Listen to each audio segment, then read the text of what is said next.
দর্শক বিপ্লবী বার্তায় অনলাইনে যুক্ত হয়েছে আমি মোহাম্মদ আনোয়ার হোসেন। এই মুহূর্তে আমরা আছি মিরপুর রূপনগর আবাসিক এলাকার শিয়ালবাড়িতে। আপনারা ইতিমধ্যে হয়তোবা জেনেছেন আজ বেলা 11:30 এখানে একটি গার্মেন্টস এবং গার্মেন্টসের কেমিক্যাল গোডাউনে আগুন লেগেছে।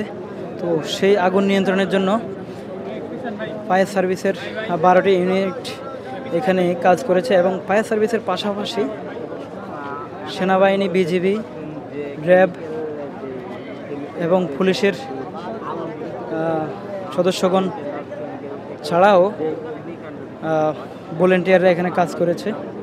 তো এখানে আমরা জানতে পারলাম যে ইতিমধ্যে 16 জনের লাশ উদ্ধার করা হয়েছে এবং এই লাশ উদ্ধার করতে গিয়ে আগুন নিয়ন্ত্রণে আনতে গিয়ে একজন ফায়ার সার্ভিসের কর্মীও আহত হয়েছে আমরা জানতে পারলাম। এবং গার্মেন্টসের আগুন কিন্তু নিয়ন্ত্রণে আসছে। গার্মেন্টসের আগুন নিয়ন্ত্রণে আসলেও এখনও কিন্তু কেমিক্যাল গোডাউনের আগুন কিন্তু পরিপূর্ণ নিয়ন্ত্রণে আসেনি। তো সেই আগুন নিয়ন্ত্রণে আনার জন্য ফায়ার সার্ভিসের কর্মীরা এখনও কাজ করে যাচ্ছেন এবং কিছুক্ষণ পরে এখান থেকে লাশ উদ্ধার করা হচ্ছে। উদ্ধার করে বিভিন্ন মেডিকেলে লাশ শনাক্তকরণের জন্য পাঠানো হচ্ছে। আপনারা দেখতে পাচ্ছেন হিউজ পরিমাণে আইনশৃঙ্খলা বাহিনী এখানে উপস্থিত আছে।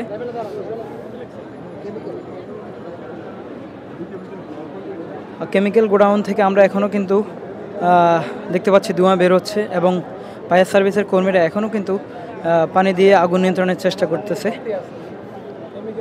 এখনও আগুন কিন্তু পরিপূর্ণ নিয়ন্ত্রণে আসেনি, তবে নিয়ন্ত্রণে আনার জন্য ওনারা কাজ করে যাচ্ছে আমরা যতটুকু জানতে পারলাম।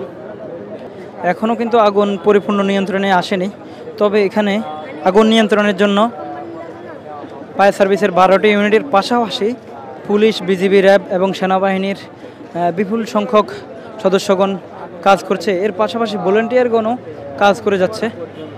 তো ইতিমধ্যেই গার্মেন্টসের আগুন নিয়ন্ত্রণে আসলেও কেমিক্যাল গোডাউনের আগুন কিন্তু পরিপূর্ণ নিয়ন্ত্রণে আসেনি এবং আগুন নিয়ন্ত্রণ করতে গিয়ে